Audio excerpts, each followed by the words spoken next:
ಮಳೆಯಿಂದಾಗಿ ಎಷ್ಟೆಲ್ಲ ಅವಾಂತರ ಆಗಿದೆ ನೋಡಿ. ರಭಸವಾಗಿ ಹರಿಯೋ ನದಿಯಲ್ಲಿ ಕುರಿಗಳು ಪಾಪ ಅವುಗಳನ್ನ ಕಾಪಾಡ್ಕೊಳ್ಳೋದಕ್ಕೆ ಪರದಾಟ ನಡೆಸಿರ್ತಕ್ಕಂತಹ ಘಟನೆ ನಡೆದಿದೆ. ಜನರು ಒದ್ದಾಡ್ತಾ ಇರುವಂತಹ ಘಟನೆ ಚಿಂಚೋಳಿ ತಾಲೂಕಿನಲ್ಲಿ ನಡೆದಿದೆ. ಕಲಬುರಗಿಯ ಚಿಂಚೋಳಿಯಲ್ಲಿ ನಡೆದಿರ್ತಕ್ಕಂತಹ ಘಟನೆ, ಚಿಂಚೋಳಿ ತಾಲೂಕಿನ ಗಾರಂಪಳ್ಳಿಯಲ್ಲಿ ನಡೆದಿರೋ ಘಟನೆ. ಕುರಿ ಮೇಯ್ಸೋಕೆ ಹೋಗಿದ್ದಂತಹ ಕುರಿಗಾಹಿಗಳು ವಾಪಸ್ ಬರೋ ಅಷ್ಟರಲ್ಲಿ ಸೇತುವೆನೇ ಮುಳುಗಡೆ ಆಗ್ಬಿಟ್ಟಿದೆ. ಹಿಂಗಾಗ್ಬಿಟ್ರೆ ಎಷ್ಟು ಕಷ್ಟ ನೋಡಿ. ಪಾಪ ಬೆಳಗ್ಗೆ ಅವರು ಸುಮ್ಮನೆ ಏನೋ ಒಂದು ತೊಟ್ಟು ಗಂಜಿ ಕುಡಿದು ಕುರಿ ಮೇಯ್ಸೋಕೆ ಹೋಗಿರ್ತಾರೆ. ವಾಪಸ್ ಬರೋ ದಾರಿನೇ ಮುಳುಗಡೆ ಆಗ್ಬಿಟ್ಟಿರುತ್ತೆ.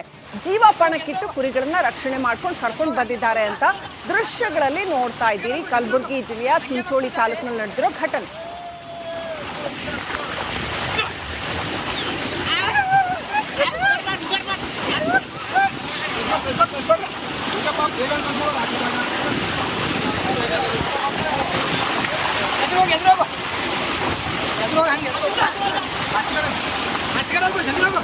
ಹಂಗೆ ಬರ್ತಾರೆ.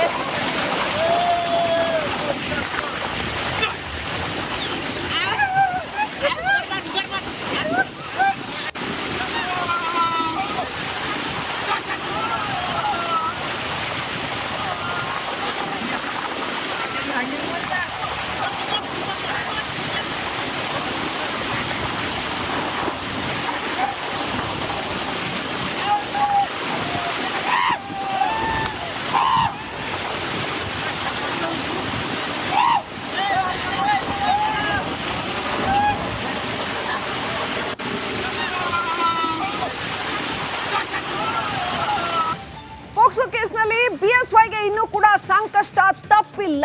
ಸಂತ್ರಸ್ತೆ ತಾಯಿಯ ಸಾವಿನ ಬಗ್ಗೆ ಕೂಡ ಈಗ ಅನುಮಾನಗಳು ಹೇಳ್ತಾ ಇದ್ದಾವೆ. ಸೂಕ್ತ ತನಿಖೆ ನಡೆಸಬೇಕು ಅಂತ ಮಹಿಳಾ ಆಯೋಗ ಪೊಲೀಸ್ ಇಲಾಖೆಗೆ ಪತ್ರ ಬರೆದಿದೆ. ನೋಡಿ, ಬಿಎಸ್ವೈ ವಿರುದ್ಧದ ಪೋಕ್ಸೋ ಕೇಸ್ ವಿಚಾರವನ್ನ ಪ್ರಸ್ತಾಪ ಮಾಡಲಾಗಿತ್ತು. ಮೂಡಾ ಹಗರಣ ಬಂದಾಗ ಕೆಲವು ಕಾಂಗ್ರೆಸ್ ನಾಯಕರು ಹೀಗೆ ಬಿಎಸ್ವೈ ವಿರುದ್ಧದ ಪೋಕ್ಸೋ ಕೇಸಿನಿದೆ, ಅದನ್ನು ಕೂಡ ವಾಪಸ್ ಮರು ತನಿಖೆ ಮಾಡಿಸಲಾಗುತ್ತೆ ಅನ್ನುವಂತ ಹಿಂಟ್ ಕೊಟ್ಟಿದ್ರು. ಈಗ ಅದು ನಿಜ ಆಗ್ತಾ ಇದೆಯಾ? ಹಾಗಿದ್ರೆ ಈಗ ಅದಕ್ಕೆ ಸಂಬಂಧ ಇದೆಯೋ ಇಲ್ವೋ ಗೊತ್ತಿಲ್ಲ. ಆದ್ರೆ ಮಹಿಳಾ ಆಯೋಗ ಅಂತೂ ಪೊಲೀಸ್ ಇಲಾಖೆಗೆ ಆ ಪೋಕ್ಸೋ ಕೇಸ್ನ ಸಂತ್ರಸ್ತೆ ಏನಿದ್ದಾರೆ ಅವರ ತಾಯಿಯ ಸಾವಿನ ಕುರಿತಾಗಿ ಒಂದು ತನಿಖೆ ನಡೀಬೇಕು ಅಂತ ಪತ್ರ ಬರೆಯುತ್ತೆ. ಮಹಿಳಾ ಆಯೋಗದ ಮುಖ್ಯಸ್ಥೆ ನಾಗಲಕ್ಷ್ಮಿ ಚೌಧರಿ ಪತ್ರ ಬರೆದಿದ್ದಾರೆ. ಶೀಘ್ರವೇ ತನಿಖಾ ವರದಿಯನ್ನ ಕೂಡ ಆಯೋಗಕ್ಕೆ ಸಲ್ಲಿಸಬೇಕು ಅಂತ ಕೂಡ ಮನವಿ ಮಾಡಿದ್ದಾರಂತೆ. ಹುಳಿಮಾವು ಠಾಣೆಯಲ್ಲಿ ಮಮತಾ ಸಾವು ಕೇಸ್ ದಾಖಲಾಗಿದೆ.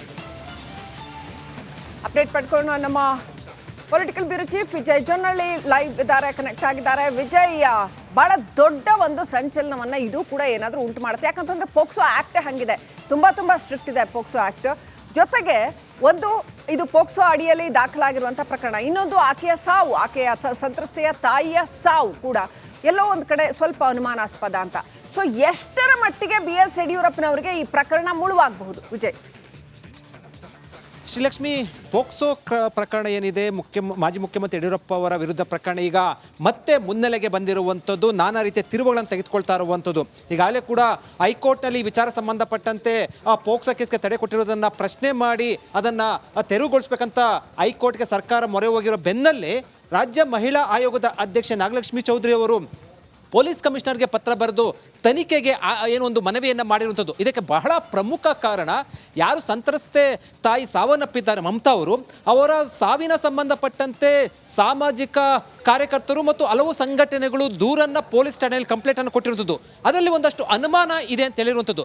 ಮರಣೋತ್ತರ ಪರೀಕ್ಷೆ ಮಾಡದೆ ಮಾಡಿಲ್ಲ ಅನ್ನುವಂಥದ್ದು. ಅದರ ಜೊತೆಗೆ ಒಂದಷ್ಟು ಅನುಮಾನಗಳಿರುವಂಥ ಹಿನ್ನೆಲೆಯಲ್ಲಿ ಈ ಪ್ರಕರಣವನ್ನು ತನಿಖೆ ಮಾಡಬೇಕು ಅಂತ ಈಗ ನಾಗಲಕ್ಷ್ಮಿ ಚೌಧರಿ ಅವರು ಪತ್ರ ಬರೆದಿರುವಂಥ ಹಿನ್ನೆಲೆಯಲ್ಲಿ ಸಾಕಷ್ಟು ಮಹತ್ವವನ್ನು ಪಡೆದುಕೊಂಡಿರುವಂಥದ್ದು.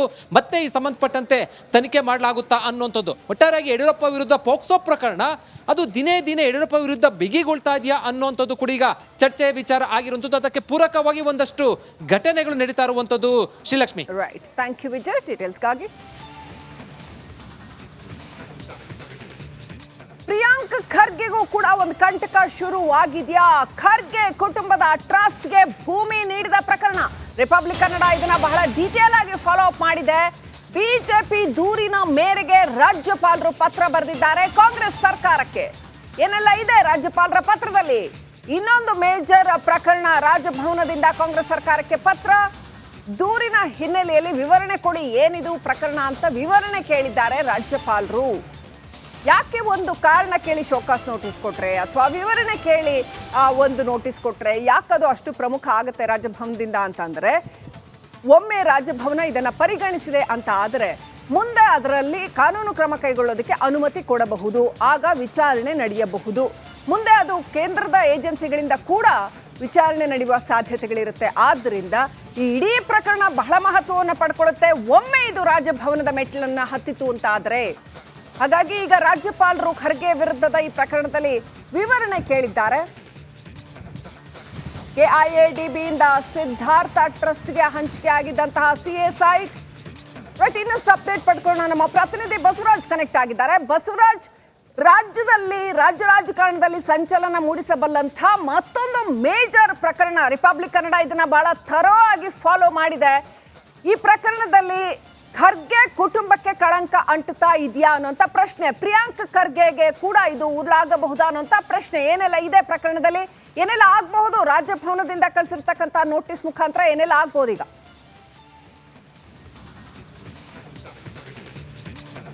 ಶ್ರೀಲಕ್ಷ್ಮಿ, ಬಹಳ ಪ್ರಮುಖವಾಗಿ ಸಿಎ ಸೈಟ್ ಅನ್ನ ಏನು ಹಂಚಲಾಗಿದೆ ಖರ್ಗೆ ಕುಟುಂಬಕ್ಕೆ ಅನ್ನುವಂಥ ಆರೋಪವನ್ನ ಬಿಜೆಪಿ ಮಾಡಿತ್ತು. ಆ ಬಿಜೆಪಿ ಮಾಡಿದ ಬಳಿಕ ವಿಧಾನ ಪರಿಷತ್ನ ವಿರೋಧ ಪಕ್ಷದ ನಾಯಕರಾದಂಥ ನಾರಾಯಣ ಸ್ವಾಮಿ ಅವರ ನೇತೃತ್ವದಲ್ಲಿ ಒಂದು ದೂರನ್ನು ರಾಜ್ಯಪಾಲರಿಗೆ ಕೊಡಲಾಗಿತ್ತು. ಆ ರಾಜ್ಯಪಾಲರ ದೂರಿನಲ್ಲಿ ಉಲ್ಲೇಖ ಮಾಡಲಾಗಿತ್ತು, ಸಚಿವರಾಗಿರ್ತಕ್ಕಂಥ ಪ್ರಿಯಾಂಕ್ ಖರ್ಗೆ ಅವರ ಪ್ರಭಾವ ಬೆಳೆಸಿ ಅವರು ಕ್ಯಾಬಿನೆಟ್ನಲ್ಲಿ ಈ ಒಂದು ಸಿಎ ಸೀಟನ್ನು ಅವರ ಸಹೋದರರಾದಂಥ ರಾಹುಲ್ ಖರ್ಗೆ ಅವರಿಗೆ 5 ಎಕರೆ ಭೂಮಿಯನ್ನು ಕೊಡಿಸಿದ್ದಾರೆ,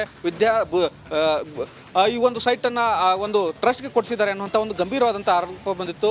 ಹಾಗಾಗಿ ಆ ಒಂದು ಆರೋಪ ಬಂದ ನಂತರ ಈ ಒಂದು ದೂರನ್ನು ಕೊಟ್ಟಿದ್ರು. ಆ ದೂರು ಕೊಟ್ಟ ಬಳಿಕ ಈಗ ಸ್ಪಷ್ಟನೆಯನ್ನು ಕೇಳಿ ರಾಜ್ಯಪಾಲರು ಸರ್ಕಾರದ ಮುಖ್ಯ ಕಾರ್ಯದರ್ಶಿ ಶಾಲಿನಿ ರಜನೀಶ್ ಅವರಿಗೆ ಪತ್ರ ಬರೆದಿದ್ದಾರೆ ಅನ್ನುವಂಥ ಮಾಹಿತಿ ಸ್ವತಃ ಬಂದಿದೆ ಅನ್ನುವಂಥ ಮಾಹಿತಿಯನ್ನು ಸ್ಪಷ್ಟವಾದ ಸಂದರ್ಭದಲ್ಲಿ ಪ್ರಿಯಾಂಕ್ ಖರ್ಗೆ ಅವರು ಹೇಳ್ತಾ ಇದ್ರು.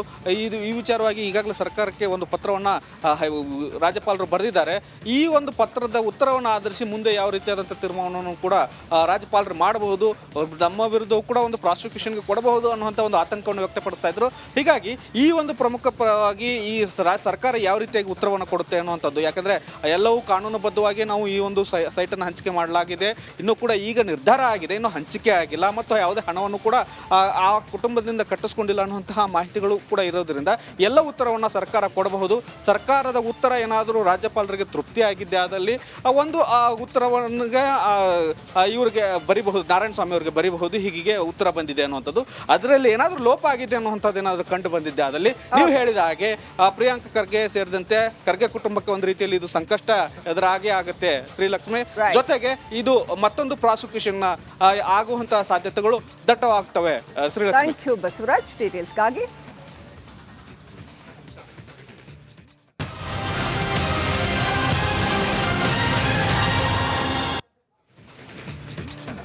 ಸಿದ್ದರಾಮಯ್ಯಗೆ ಒನ್ಸ್ ಅಗೈನ್ ಇವತ್ತು ಮೂಡ